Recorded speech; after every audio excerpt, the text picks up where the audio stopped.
Le réseau ferroviaire mis à rude épreuve. Les fortes chaleurs de ces derniers jours ont des conséquences diverses sur le chemin de fer. Les rails sont particulièrement exposés. 40 degrés à l'extérieur, toujours 10 degrés de plus sur les rails.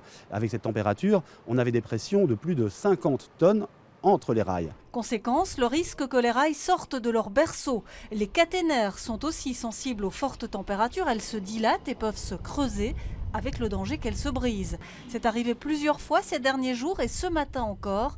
Par précaution, la SNCP a pris 2 mesures préventives. Premièrement, la suppression d'une trentaine d'heures de pointe qui ne sont pas climatisées et qu'on supprime du trafic ferroviaire aujourd'hui. Deuxième mesure de prévention, nous avons supprimé tous les trains diesel puisque certaines composantes de ces trains-là sont particulièrement sensibles à la chaleur. Des retards sont enregistrés, certains passagers en font les frais. Apparemment, oui, il y a 2h20 de retard. J'ai manqué la correspondance de Bruxelles et Amsterdam pour Amsterdam. Le nôtre est à l'heure.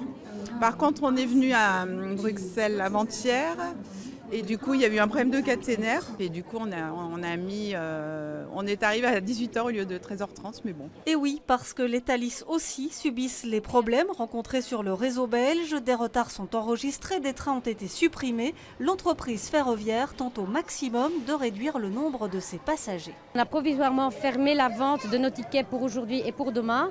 Et on invite les voyageurs qui ne doivent pas voyager aujourd'hui de reporter leur voyage. Tout va rentrer peu à peu dans l'ordre, les températures vont fortement diminuer, mais ce samedi, une grève s'invite sur le rail belge. Les conséquences seront cependant limitées. Tous les trains pour la mer et pour Tomorrowland seront maintenus. Seuls les renforts seront supprimés.